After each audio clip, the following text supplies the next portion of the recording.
Akidah Imam Syafi'i rahimahullah bukan akidah sifat 20. Tetapi bila saya melihat buku Imam Syafi'i rahimahullah, terutama buku besar yang ditulis oleh Imam Syafi'i rahimahullah, ini di rumah Allah saya bercakap benar. Kalau saya berbohong, ada satu ayat ataupun ada satu hadis sahih yang mengancam saya. Man kadzaba alayya muta'ammidan falyatabawwa maq'aduhu minan nar. Kata Rasulullah SAW, siapa yang berbohong atas namaku, maka bersedialah satu bangku daripada api neraka. Jadi wajib kita berkata benar. Qulil haqq walau kana mur. Katakanlah benar walau pahit sekalipun. Jadi apakah akidah Imam Syafi'i, apakah akidah Imam Ahmad? Yang saya fokuskan kepada dua dulu. Di Perlis sini tak kurang ulama, dan Perlis dikenali di seluruh Malaysia sebagai pusatnya ahli sunnah wal jamaah yang mengiktiraf semua akidah yang dipegang oleh Syafi'i, Maliki, Hambali dan Hanafi. Begitu juga raja-raja kita yang ada di Malaysia, mereka sudah diamanahkan oleh Allah Subhanahu wa taala melindungi agama yang dikatakan agama Islam di bawah payung-payung mereka. Saya yakin raja-raja kita, orang yang bertanggungjawab terhadap agama ni kerana diamanahkan kepadanya, takut orang-orang yang diamanahkan sebagai ahli-ahli ilmu agama yang di bawah atau yang di dalam jabatan agama menyalahgunakan kuasanya, sehingga dengan kuasa yang ada pada mereka, mereka yang mempertahankan akidah yang dikatakan sifat uluh, kemudian tidak senang kepada akidah uluhiyah, rububiyah, asma wa sifat, maka dengan kuasa yang mereka gunakan, mereka tangkap orang yang berdakwah kepada tauhid uluhiyah, rububiyah, asma wa sifat, ditakuti dia memberi kesan kepada umat. Dan takut nanti orang menyalahkan raja. Raja tidak salah. Yang salah adalah orang yang di bawahnya, yang salah menggunakan kuasa. Jadi tuan-tuan, saya tekankan di sini, kalau tuan-tuan mampu membaca kitab-kitab besar yang ditulis oleh ulama-ulama yang sebahagian namanya, sedikit daripada namanya saya sebut dan saya baca fatwanya, subhanallah, saya katakan yang benar-benar bermazhab Syafi'i. Saya katakan yang benar-benar bermazhab Syafi'i, mereka akan menekankan bahawa tauhid yang wajib dipelajari, dipegang, diakidahi adalah tauhid uluhiyah, rububiyah, asma wa sifat. Memang ada seorang tokoh mengatakan tauhid uluhiyah, rububiyah, asma wa sifat, katanya tidak ada zaman Rasulullah SAW. Saya katakan sudah ada seawal zaman Rasulullah, kerana tauhid uluhiyah, rububiyah, asma wa sifat terdapat dalam surah yang wajib kita baca dalam sembahyang. Apa di surahnya? Surah Al-Fatihah. Lihat,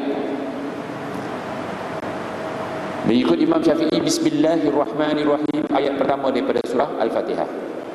Bismillah, dengan nama Allah. Ar-Rahman, Ar-Rahman sifat Allah, Ar-Rahim sifat Allah. Bila kita katakan sifat Allah Ar-Rahman, pengasih dan penyayang, tidak serupa pengasih dan penyayangnya dengan sifat makhluk, maka kita sudah mentauhidkan sifat Allah. Itu dikatakan sifat asma wa sifat, tauhid asma wa sifat. Kemudian kita baca Alhamdulillahi Rabbil Alamin, segala puji bagi Allah yang mencipta semua alam, sama ada alam yang kita duduk ni, sama ada alam yang kita akan tempuh nanti, alam kubur, sama ada alam yang kita akan tempuh nanti, alam dikatakan alam akhirat, sama ada syurga atau neraka, na'udzubillah daripada neraka. Tuan-tuan semua ahli syurga. Yang mencipta ni tidak ada sekutu, kita katakan hanya Allah. Bila kita berikrar bahawa hanya Allah yang mencipta segala alam, kita sudah mentauhidkan dia dengan tauhid rububiyah, sebab Rabb pencipta segala-galanya. Kalau disambung Alhamdulillahirabbil alamin arrahmanir rahim maliki yaumiddin iyyaka na'budu wa iyyaka nasta'in, hanya engkau ya Allah aku sembah, tidak ada yang lain. Bila kita katakan hanya engkau ya Allah yang aku sembah, maka itu namanya tauhid uluhiyah, mentuhankan satu Tuhan yang wajib disembah. Iyyaka na'budu wa iyyaka nasta'in ihdinas siratal mustaqim siratal ladzina an'amta 'alaihim ghairil maghdubi 'alaihim waladdallin. Di sini Allah ada sifat marah. Jadi di antara sifat Allah Di sini marah. Jadi marah di sini, kalau kita katakan bagaimana Allah marah, jangan ditanya. Tapi ada orang yang belajar sifat 20 mengatakan bukan marah, marah Allah di sini neraka. Subhanallah. Marah di sini katanya bukan marah. Itu orang yang masuk neraka. Jadi di sini tuan-tuan, secara ringkas ya, saya katakan bahawa tauhid yang dipegang oleh ahli sunnah wal jamaah sejak zaman Rasulullah SAW, bila kembali kepada ayat Quran tadi secara ringkas dalam surah Al-Fatihah, terdapat 3 tauhid: uluhiyah, rububiyah, asma' wa sifat.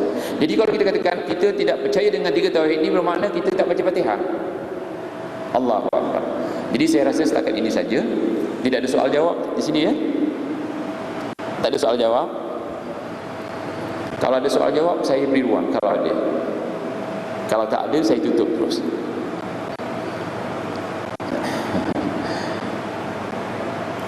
Nampak tak ada? Jadi saya tak mau panjang-panjang, saya ringkaskan sahaja bahawa jangan kita takut kalau ulama-ulama kita ditangkap. Sebab itu resam perjuangan ulama. Saya buat 2 misal dulu. Imam Syafi'i dan Imam Ahmad ditangkap, dipukul, dibelasah. Tapi ulama kita di Malaysia, saya termasuk yang pernah kena tangkap. Kami tak dibelasah, kami dibawa ke balai polis, ambil statement, biliknya aircon. Lepas tu dilepas. Apa masalah? Tak ada masalah. Kemudian kami lebih-lebih diberi amaran ataupun kami diberi ataupun didenda. Saya pernah kena denda ataupun ikat jamin.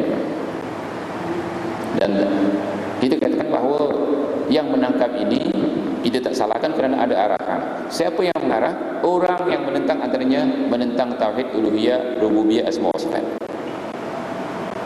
Jadi kita katakan, kalau orang yang mengajak kepada uluhiyah, rububiyah, asma wa sifat ditangkap dengan alasan tak ada tauliyah misalnya, ia cepat-cepat beri tauliyah. Bukan susah sangat kan? Kalau katakan ditangkap tak ada tauliyah, berapa ramai penceramah-penceramah yang tak ada tauliyah? Seminar tabligh tempoh hari yang beri ceramah semua tak ada tauliyah. Berapa ramai penceramah-penceramah di luar Perlis ini yang tak ada tauliyah? Kerana mereka sesuai dengan, ya, dakwah mereka sesuai dengan pihak-pihak yang mempertahankan akidah sifat 20, maka dibiarkan. Yang tak sesuai dengan mereka itu ditangkap. Jadi di sini bukan salah raja, bukan salah pemerintah, tapi salah orang yang menjalankan tugas. Kita ingin kembali kepada kitab yang asal, iaitu kitab yang ditulis oleh Imam Syafi'i, yang ditulis oleh ulama-ulama Imam Syafi'i. Mereka sekat. Bila mereka tidak dapat mempertahankan akidah yang mereka katakan akidah ahli sunnah wal jamaah, terbukti akidah mereka diambil bukan daripada ahli sunnah wal jamaah, akidah mereka terbukti diambil daripada falsafah, maka mereka tidak boleh tahan. Maka adalah yang paling mudah untuk menyelesaikannya, ambil tindakan undang-undang yang ada, yakni tangkap yang tak ada tauliyah. Tapi yang tak ada tauliyah semua pendakwa-pendakwa kita. Pendakwa apa?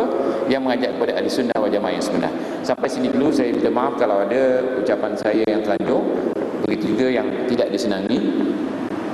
Sekali lagi saya ucapkan terima kasih kepada Tuan Imam, Ahli Jatah Pasir Masjid dan tuan-tuan yang sudi hadir dalam majlis ini. Saya akhiri, aqulu qawli hadha, astaghfirullah li wa lakum, wa sallallahu ala Muhammadin wa ala alihi wa sahbihi wa sallam. Subhanakallahumma wa bihamdika, ashhadu an la ilaha illa anta, astaghfiruka wa atubu ilaik. Wallahu a'lam. Wassalamualaikum warahmatullahi wabarakatuh. Barakallahu fikum.